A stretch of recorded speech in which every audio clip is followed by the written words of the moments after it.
आई kitchen मध्ये नमस्ते। आजची recipe आहे शेंगदाण्याची चटणी। तर इथं गॅसवर कढई ठेवलेली आहे, त्याच्यामध्ये 1 चमचा तेल टाकलेलं आहे। चिमूटभर जिरं टाकायचं, जिरं छान असं तरतरलं पाहिजे। इथे लसूण घेतलेली आहे, छोटी अर्धी वाटी आहे आणि टेचून घेतलेली आहे लसूण। इथे कढीपत्त्याची पानं घेतलेली आहे, ते पण कट केलेली आहेत।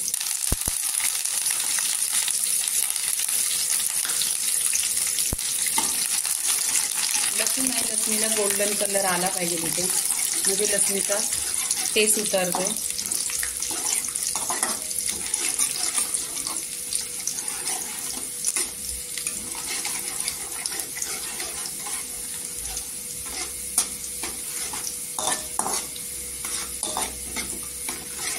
इथे बघा लसणीला एकदम गोल्डन कलर आलेला आहे। तर इथे कांदा कट केलेला आहे, मोठा 1 कांदा आहे, मोठा मोठा कट करायचा।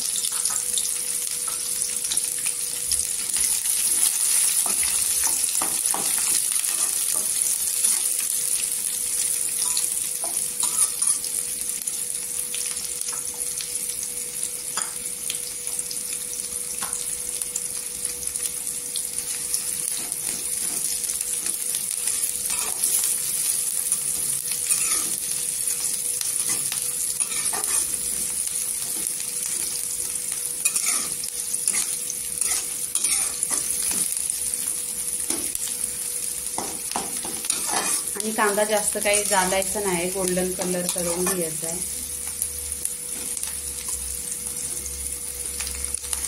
आणि माझ्या चॅनलला तुम्ही लाईक नसतं केलं तर लाईक करा, सबस्क्राईब करा आणि जास्त करून कमेंट करत जा।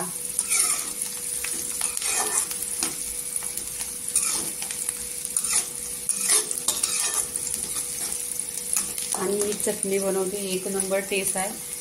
आणि पावसाच्या दिवसात बघा जेवण जात नाही, त्या जेवणाबरोबर काहीतरी साईड डिश म्हणून ही चटणी आहे, तर तुम्ही ट्राय करा।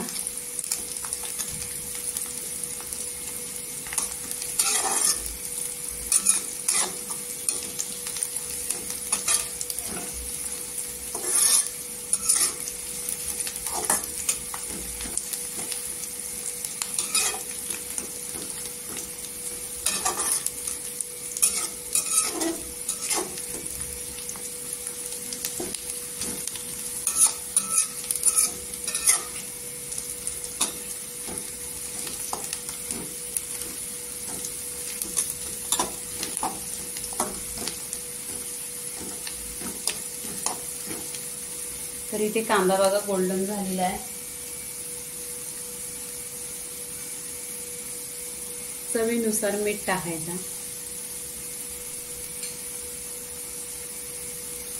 इथे 1 चमचा मिरची पावडर आहे, काश्मीरी लाल मिरची पावडर आहे, ही साठी कलर साठी आहे। तुम्हाला तिखट आवडत असलं तर तिखट पण घ्या। इथे कोथिंबीर टाकायची, कोथिंबीर आहे ना स्वच्छ धुवायची आणि सुकी करून घ्यायची। इथे 1 वाटी शेंगदाणे आहेत, भाजलेले आहेत आणि मिक्सरला पिसून घेतलेले आहेत।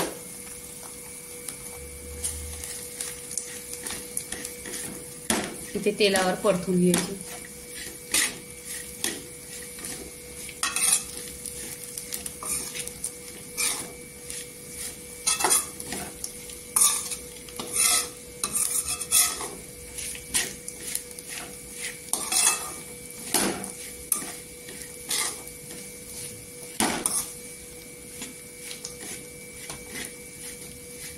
इथे बघा पूर्णपणे आपली चटणी झालेली आहे। आता आपण काय करायचं, प्लेटमध्ये काढून घ्यायचं।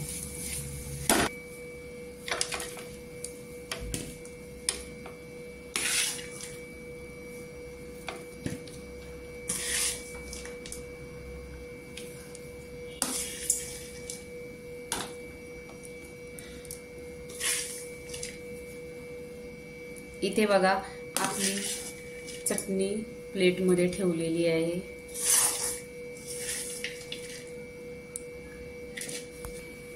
इथे शेंगदाण्याची चटणी बघा झालेली आहे। ही चटणी 1 ते 10 दिवस टिकते। चटणी पहिले थंड करायची आणि पॅक डब्यात भरून ठेवायची आणि जेवणाबरोबर खायचं। तर शेंगदाण्याची चटणी झालेली आहे. लाईक करा, शेअर करा, सबस्क्राईब करा आणि नेहमीच खात राहा. धन्यवाद.